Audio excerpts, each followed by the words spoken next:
got so close to this woman, and I felt so attached because I had the same feelings I had with the Melissa, the person that I thought was, you know, my soulmate, whatever, just in alignment with that year. And it was so intense with everything going on in my life that I found myself one night just assuming, I heard you earlier, like I'm really grasping this, just assuming betrayal or assuming trust. And I just, without any hesitation, sent her this text and said, I'm done. I'm done. And I guess my question is, and I think I already know the answer. Next. Which is, you know, my desire is not to react. And what I'm getting is that, or what I believe I'm getting is that in the vortex, you don't have to judge what is happening now. You are where you are now. And regardless if my part of me is attached to this person, it is what it is. And I'm growing from this situation because my vortex is what I've created up until now. And my job in all of it is just to enjoy and be and learn and not contaminate it with help me. Well, it's easier said than done, isn't it? Because, and the thing is, when you are in the inside. Damn it. It is, and I'm like, and I don't like to hurt people. There's like, what happened? When you are inside the vortex, everything is so much clearer. And when you're outside the vortex, everything looks all convoluted and confused. And so you said something as you began visiting with us here that we want to reflect back to you, because it was the most significant thing that you said. You said, I felt so connected to this person. I felt so connected.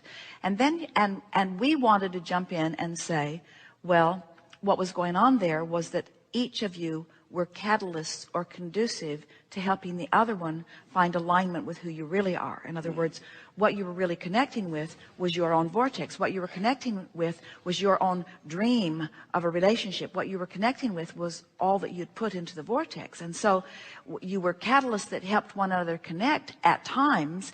And for a while, you were really good at that. But it was your connection to your own alignment. It was your own alignment that you were feeling in all of that, you see.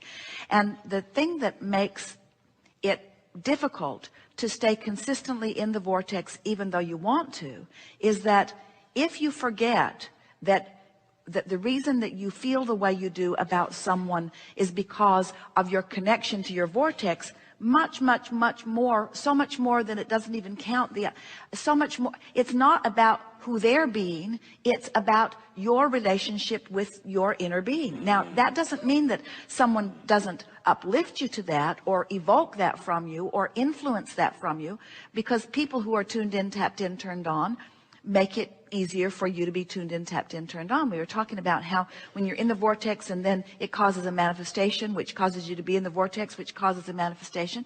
When you get on a roll like that, and new in relationships you often can, because you don't know enough about each other, you don't have a lot of baggage about each other, the newness of your relationship is kind of distracting you from the bad stuff that's gone in, the trust issues that you've had in other relationships. And so it even though it hasn't gone away, it's not so active. But after a while, when the newness is not something that is calling you so much, it's easy to slip back into those old patterns. So what we want to emphasize is that, and your words were perfect, I loved who I was when I was in that relationship. Think about what that means. I was more tuned into who I really am, and I loved that. Well, you just have to make a decision that you're not ever again going to hold anybody else responsible to who you're being. That your alignment with your vortex and with your inner being is not dependent upon the behavior of any other. And when you get that, then you're going to love who you are with whoever you are with, because it's we often say to people who want to talk about relationships, you just have to make your relationship with your vortex and your inner being your primary relationship. Right. Almost to the point where you would say to anyone that you're coming to in a new relationship, I love you very much, but you're not my primary interest. And most would recoil and say, then you're not right for me.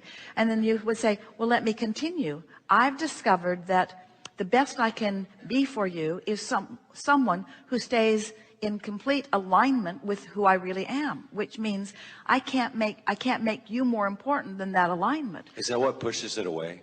Say again? Is that what pushes it away sometimes? When you were talking about, what I realized earlier is that, okay, to some degree, I pushed it away. When I look at, what I do with clients and what I do in the world, and I'm never attached to an outcome, and I'm magical. I'm just magical in all of that. Now let's go back and retrace your steps through that. When I'm not attached to an outcome. So what does that mean?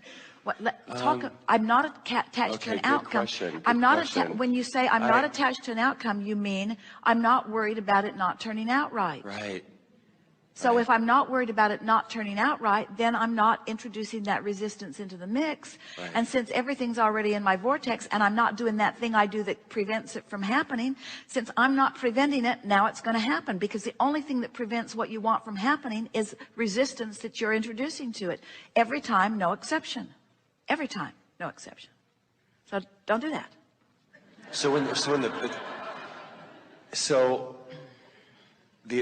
The attachment to the experience I'm having with this person. Use more words. What do you mean? The attachment to the experience. God, is it?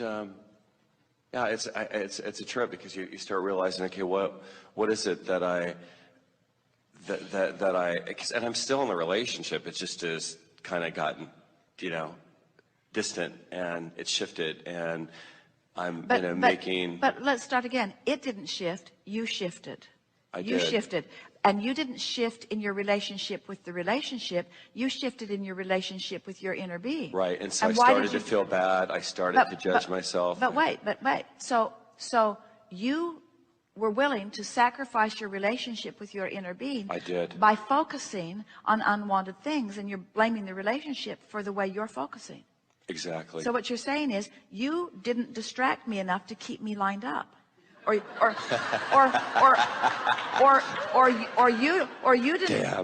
didn't behave in enough appropriate ways to keep me lined up. Right. And it's just miserable that I have to do the work. So I'm done. Right. I'm done with you. You're not supporting me in the way I need to be supported, because obviously I can't focus. I can only observe and regurgitate. Right. And, honestly, I can't believe I'm going to say it, but it felt like a great orgasm. It was like, I'm done. And, I had like this relief, like I couldn't concentrate on anything else. So all of these things that here's the thing that's interesting. It always feels really good when you let go of resistance. But we think the thing that's a little misunderstood here is that you and a lot of other people think that in order to let go of the resistance, that you have to let go of the entire relationship. Right. And what we want you to understand is that someone said the other day, I've given up on my dream and I feel better. And we said, no, you don't. Yeah. Because first of all, you cannot give up on your dream. No. Your dream is going to dog you till eternity ends, and that will never be. In other words, your dream is always going to call you. You can't give up on it. So you can't give up on the idea of this ideal relationship. You can't give up on that. You've contributed too much in it. It's become too vivid and too real. And so the relief that you felt was you convinced yourself in a logical way that this relationship wasn't the one, and that pursuing it was keeping you from your dream rather than allowing it. And so what happened is you dumped off some resistance that you thought would make it easier for you to get what you want, but it turns out it's not making it easier, is it? And why do you think that is? Why do you think that you've had a harder time since then? In other words, we're not trying to say to you that this is the person. We're just saying to you that this is the person who leads to the person who leads to the person who leads to the person that is the person. Or this is the person who leads to the person, or this is the person. In other words, we're not saying that it's not the person or that it is the person. We're just saying you can't get there from there as long as you think that that person has to be different in order to change the way you feel. Because that person doesn't have to be different, and if that person does have to be different, then you're in deep doo-doo. Because you're giving someone else the power over the way you feel. It's like you need to be smarter, or you need to be weller, or you need to be more of a lover. You need to be something different than you are, because I'm only an observer who is reflecting back emotionally what I'm observing. And what bums you out about that is that it's not who you are, because you are a creator. You see? Absolutely right. And you're not just a creator of a relationship. You're the creator of how you feel in the world, of how you feel. You're the creator of you in a relationship. You're the creator of you in your body. You're the creator of you. You're the creator of you in life. You're the creator of you, who is the star in the center of every manifestation. That's what, and so you're the creator of you and all of the other people who play the various parts, and every circumstance that you are the creator of what comes out of everyone's mouth.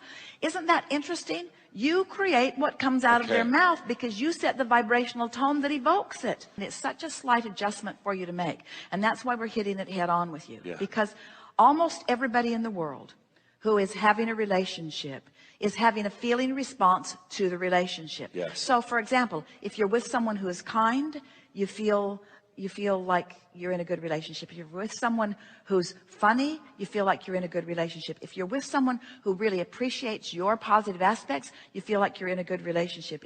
If you are with someone who brings out the best of you, you feel like you're in a good relationship. But we just want to say, in the midst of all of that, it's somebody else doing more of the work, because they're holding you as their object of attention from inside the vortex, and that's why it feels so good to you. Now, of course, we would prefer that kind of a relationship to you than someone who's seeing you from outside the vortex, who's making you feel defensive and justify everything, but it's still not doing the work. In other words, you're not really going to feel satisfied until you feel all of those things about you without needing someone else to reflect it back to you. Got it. Because they're fickle.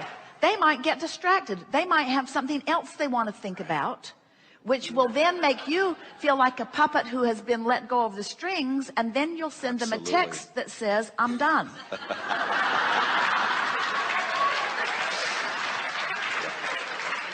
Because I need you to hold me as your undivided object of attention, because how I feel really matters to me, damn it. I do. And are you saying to us that you like self-sufficiency because there's less to manage? There are fewer moving parts. Yes. And what we want to point out is that if you will decide to do the only thing that matters and the only thing that really works, which is tend to your relationship with the vortex, that then the vortex will affect all of the manifestations and bring round to you the details of everything that you want. So I'm not looking at the things I don't want, I'm looking at the things I want, but I'm dependent upon finding things that I want to affect the way I feel. Can you hear that? Ooh. You're still a slave. You're still a slave to what somebody else does, you see.